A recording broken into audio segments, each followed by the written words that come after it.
Yeah, I miss him. I miss Chris too, and I really do. Anytime someone says something negative about Chris Benoit, I have to correct them because they don't know him. I'm not saying I knew Chris like everyone else did, but I knew Chris a lot better than most, and we worked out together and we trained and traveled together, and he helped me immensely, just as much as Eddie, if not more, to be honest with you. And so when people trash him or have to say something negative to him, I have to correct them because there were two completely different individuals, the one that committed the crime and the wrestler. They're completely different individuals. So, but I miss them both, man. Wrestling is it can be a real trap if you're not careful. A real trap. So. You don't buy into the conspiracies with Chris Benoit, do you? I really don't. I just don't see how they could go about. For a guy that loved wrestling as much as Chris did, I can't see the inner workings and wheels turning in that direction. Because the guy only had wrestling on the brain.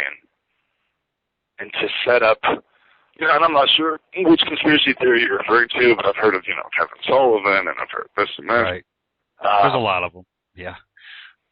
Unfortunately, and I say this with all the love in my heart, I love pro wrestling with everything that I am. It's given me a life. But God, we are not that smart. Pro wrestlers are not that smart.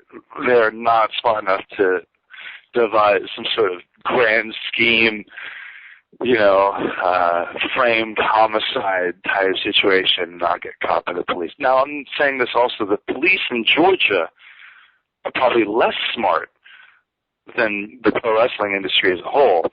I'm not saying that the police and detectives in the Georgia area are, Major Gumshoes or Inspector Gadget, but as a whole, pro wrestlers are not, a lot of us have pretty one-track minds. You know what I mean? Well, the government probably has it on tape somewhere with, tracking with us through the NSA anyways. They probably know. Oh, I'm sure. Here's what I would recommend for anyone that has an idea or an interest in Chris Benoit, scandal, tragedy, however you want to call it, is look up this book called Chris and Nancy. And I want to say it's either by Irvin Mushnick. It's not Phil Mushnick. It might be Phil Mushnick. I'm not sure. It's one of these guys who just likes to slay wrestling when he gets a chance. But he put out this book called Chris and Nancy, which is a real in-depth expose on the whole ordeal. And man, did that book just fascinate me, whether it was real or not. There's documents in there of phone records, and apparently there's a guy in the office at WWE that was speaking with Chris while that was going on, so they knew about it. You know what I mean? This is as close to conspiracy theories as I'll get, I think. But if you pick up this book, Chris and Nancy, it's troubling. It's troubling, actually. I had such a bad taste in my mouth for the entertainers that I had just worked for. I had such a bad taste in my mouth after reading this book that I called my manager at the time. I was supposed to do this Hulk Hogan tour in Australia. Do you remember that? It was like a couple of years. Yes. It was a disaster. Yeah, I do remember that. Yeah. It never happened. No, it happened. It shouldn't have, but it happened. That's unfortunately the tour that led to Maga's death, because he came back. All right. Yeah, he came back. I'm thinking of a different tour then. Okay, I know what you're talking about. No, it's just Hogan and Flair. It was like a Hogan right. thing, and I think Flair broke his hip the first match, and Hogan was, Hogan broke his hip, or it was just a disaster, So I read this book, and as I was landing in Oakland or wherever I was at the time, I called my manager. I said, "Take me off this tour, please. I don't want to have anything to do with any of these people.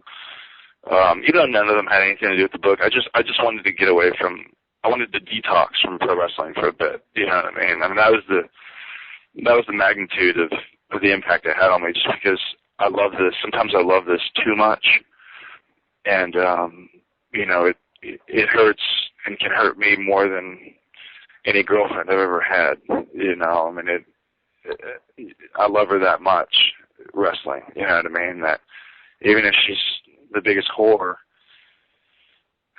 somehow we keep crawling back to her. I was gonna say detox from wrestling. That's pretty hard to do. Oh, it's extremely hard. It's fairly impossible. Which is why Terry's had 43 retirements. Terry Funk, Right.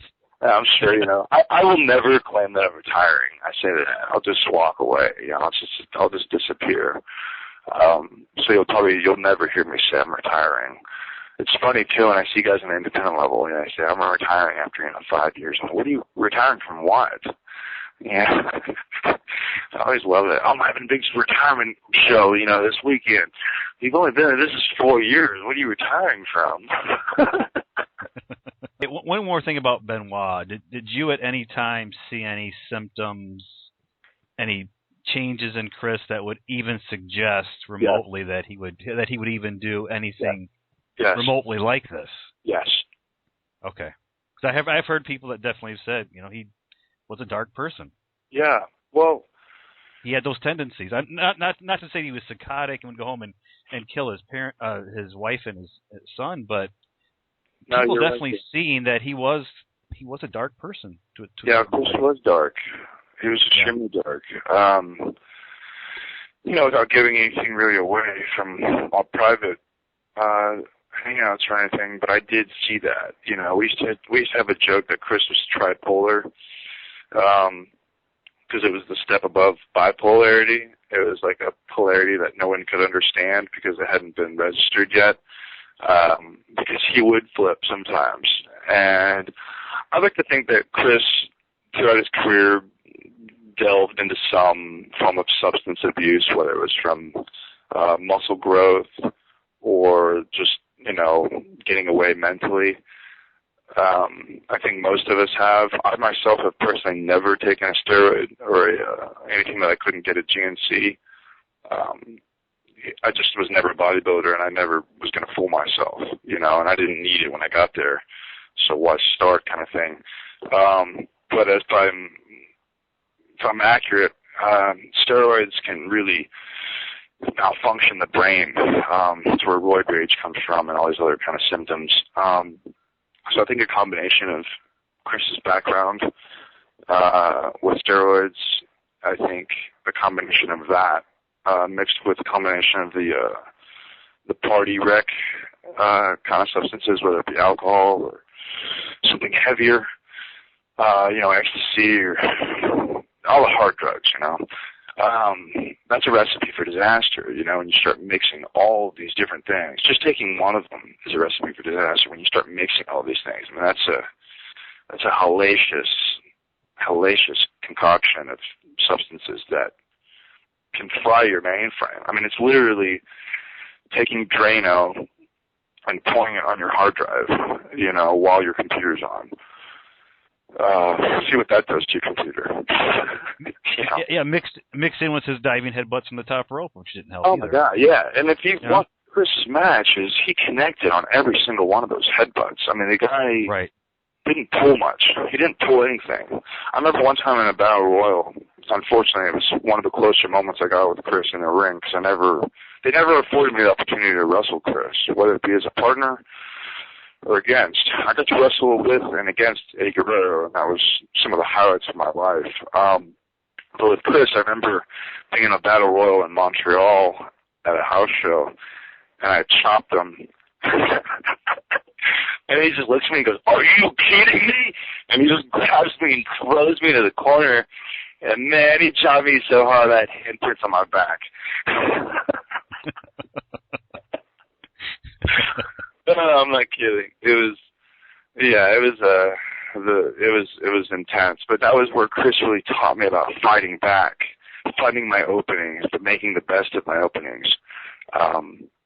He taught me a lot. Chris was amazing.